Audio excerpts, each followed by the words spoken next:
जय हिंद दोस्तों, plenary law में आप सबका स्वागत है। आज हम बात करने वाले हैं टॉर्ट लॉ के बारे में। टॉर्ट लॉ जो कि एलएलबी फर्स्ट ईयर के सिलेबस में आता है। तो चलिए शुरू करते हैं टॉर्ट के डेफिनेशन से।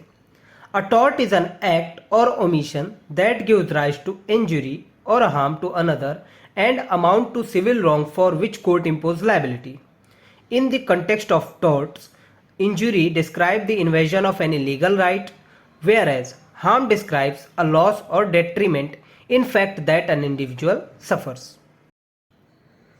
अगर कोई भी पर्सन किसी इंसान का लीगल राइट्स वायलेट करता है, उसे हार्म करता है, जिसका कॉन्सिक्वेंस ये हो कि उसे कोई लॉस हुआ हो या डैमेज हुआ हो और कोर्ट उस पर लाइबिलिटी इम्पोज करे in the form of damage और कंपनसेशन, और वो एक्ट सिविल रॉन्ग होना चाहिए ना कि क्रिमिनल रॉन्ग, तो ही उसे टॉर्ट कहा जाएगा। Let's start with the introduction of tort. In the French word tort means wrong. In the Latin term tort means twisted. Thus tort implies conduct that is twisted or wrongful. French word में tort का मतलब होता है wrong और tortum में जो कि Latin word है उसका मतलब होता है twisted. Wrong which are not torts. Wrong which are exclusively criminal. Example डकैती, murder, forgery. Second, civil wrong which are exclusively breach of contract. Example, A buys car from B after receiving purchase money. B fails to deliver the car to A. B has done wrong to A, but this wrong arising out of breach of contract and is not a tort. Wrong which are quasi-contractual. Civil wrong which create no right of action for unliquidated damages but give rise to some other form of civil remedy exclusively. अब हम देखते हैं objective of tort. First, to determine rights between the parties to a dispute. किसी भी दो party के बीच में उनके राइट को डिटरमाइन करने के लिए टॉर्ट का यूज होता है। टू प्रिवेंट द कंटिन्यूएशन और repetition of harm, that is by giving order और इंजंक्शन। मतलब कि कोई भी अगर एक्ट है जो कंटिन्यू बार बार रिपीट हो रहा है और किसी को हार्म कर रहा है तो उसे रोकने के लिए टॉर्ट का ऑब्जेक्ट यूज होता है। ये ऑर्डर या इंजंक्शन के फॉर्म में ग्रांट किया जाता है। To protect rights of individual recognised by law. जो भी लॉ ने किसी के राइट्स को बचा के रखने के लिए, प्रिवेंट करने के लिए कोई भी लॉ बनाया है, उसे प्रोटेक्ट करने के लिए टॉर्ट का यूज होता है। To restore one's property to its rightful owner. अगर किसी ने किसी की प्रॉपर्टी जबरदस्ती अपने कब्जे में ले ली है तो उस प्रॉपर्टी को उसके रियल ओनर को हैंडओवर करने के लिए टॉर्ट का यूज होता है।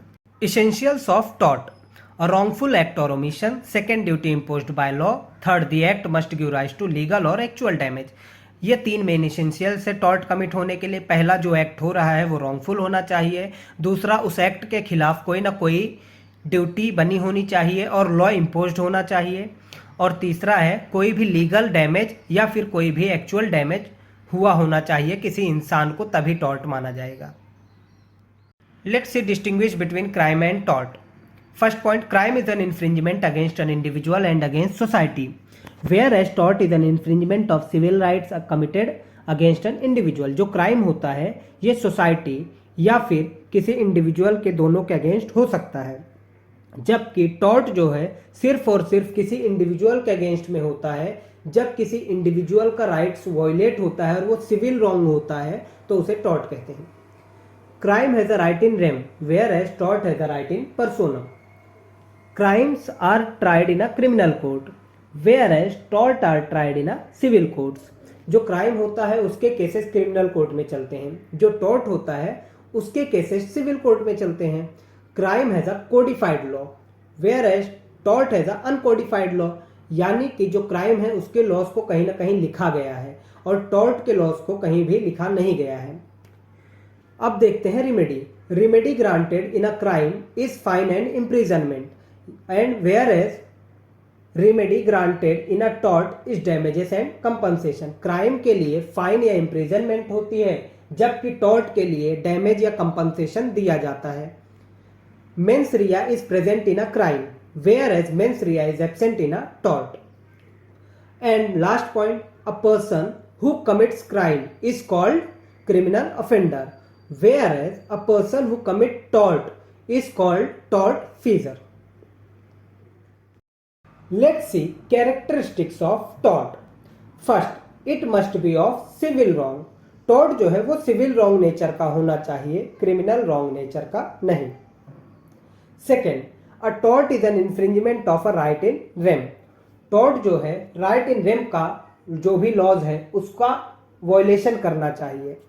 एंड अगर कोई टॉर्ट फीजर है, उसने टॉर्ट कमिट किया है, तो थर्ड पर्सन जिसका उस टॉर्ट फीजर से या फिर उसके केस से कोई भी लेना देना नहीं है, फिर भी वो उस टॉर्ट फीजर को कोर्ट में सू कर सकता है, उसके खिलाफ केस कर सकता है।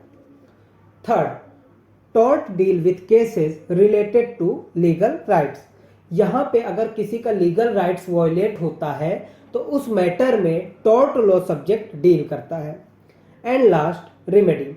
अगर कोई टॉर्ट कमिट होता है तो प्लेंटिफ को उसके लिए क्या होता है, कंपनसेशन या डैमेजेस दिया जाता है एज अ रिमेडी। दोस्तों, अगर आपको ये वीडियो पसंद आई हो तो फटाफट इसे लाइक, शेयर एंड सब्सक्राइब करें और ऐसे और जानकारी के लिए, लॉस के ऐसे और कॉन्सेप्ट्स पाने के लिए आप फटाफट हमारे चैनल प्लेनरी लॉ को सब्सक्राइब करें।